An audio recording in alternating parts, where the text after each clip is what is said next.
4 மாவட்டங்களுக்கு மிக கனமழைக்கான எச்சரிக்கை விடுக்கப்பட்டிருக்கிறது. அதன் பிறகு நாளை மறுநாளும் வட தமிழக கடலோர மாவட்டங்களில் கனமழைக்கான எச்சரிக்கை விடுக்கப்பட்டிருக்கிறது. கேடிசிசி ஜோன் சென்னை, செங்கல்பட்டு, காஞ்சிபுரம், திருவள்ளூர், இதனை ஒட்டி இருக்கக்கூடிய விழுப்புரம், அதன் பிறகு கடலூர், புதுவை உள்ளிட்ட பகுதிகள் வரை தீவிரமான ஒரு மழைக்கான வாய்ப்பை இது கொடுத்திருக்கிறது. இந்த சீசனில் அநேகமாக இதுதான் கடைசியான சூழலாக இருக்கும், தாழ்வாக இருக்கும் அப்படின்னு கணிக்கப்படுகிறது. இந்த சூழலில் இதனுடைய கணிப்புகள்லாம் நம்ம பார்க்குறோம். தற்போதைய நிலையில் அது வங்கக்கடலில் இருக்கிறது. இன்று காலை தான் அறிவித்தார்கள் அது தாழ்வு பகுதியாக லோ பிரஷராக உருவாகி இருக்கிறது. இந்த லோ பிரஷர் பாருங்க, நாளைய தினமும் இலங்கை அருகே தான் இருக்கிறது. இது இந்த சிஸ்டம் ஒரு ரொம்ப கடினமாக கணிக்கக்கூடிய ஒரு சிஸ்டமாக இருக்கிறது. கணிப்பதற்கு மிக கடினமான ஒரு சிஸ்டம்.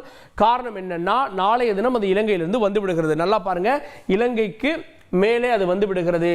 அதன் பிறகு அது வடமேற்காக நகரப்போகிறது. வடக்கை நோக்கி வடக்கிலிருந்து மேற்காக பார்த்து அது நகர இருக்கிறது.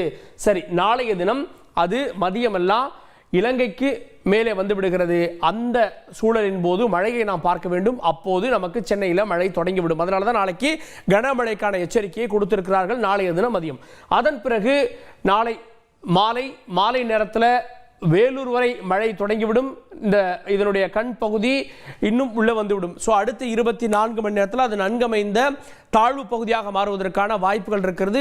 ஒரு சிலர் இது ஆழ்ந்த டீப் டிப்ரெஷன் வரைக்கும் போகும் அப்படின்றாங்க. காரணம் என்னன்னா, இன்னும் 2 நாட்கள் அது கடல்ல இருக்க போகிறது.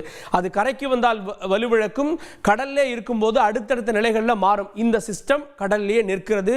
1 அல்ல 2 அல்ல 3 அல்ல 4 நாட்கள் கடல்ல நிற்கிறது. ரொம்ப கவனமாக இருக்க வேண்டும். சரி, 16ஆம் தேதி அது கடல்ல இருக்கிறது, இலங்கைக்கு கீழே இருக்கிறது அப்படின்னு நம்ம பார்க்கிறோம். 17ஆம் தேதி இலங்கைக்கு மேல் நோக்கி அது நகர்கிறது. 18ஆம் தேதி தான் தமிழகத்தை நோக்கிய பாதையில் அது வருகிறது. இலங்கைக்கு மேலே வந்துருச்சு, நாகப்பட்டினத்திற்கு அருகே வந்து விட்டது.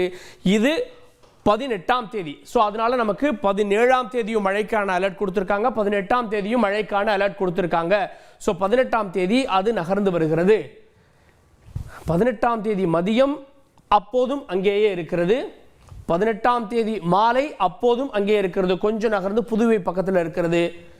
18ஆம் தேதி இரவு அப்போதும் அங்கே இருக்கிறது. இதுதான் நீங்கள் கவனிக்க வேண்டிய ஒன்று. 16ஆம் தேதி கீழே இருந்தது, 17ஆம் தேதி மேலே வந்துருச்சு இலங்கைக்கு அருகே. 18ஆம் தேதி இந்த பகுதியிலே சுற்றி கொண்டிருக்கிறது. அதை நம்ம கவனிக்க வேண்டும். 19ஆம் தேதி கொஞ்சம் மேலே இருக்கிறது, இதையும் கவனிக்க வேண்டும். பிறகு 19ஆம் தேதி சென்னை அருகே வந்து நின்று சுழல்வதாக காட்டுகிறது. பாருங்க, 19ஆம் தேதியும் நிற்கிறது.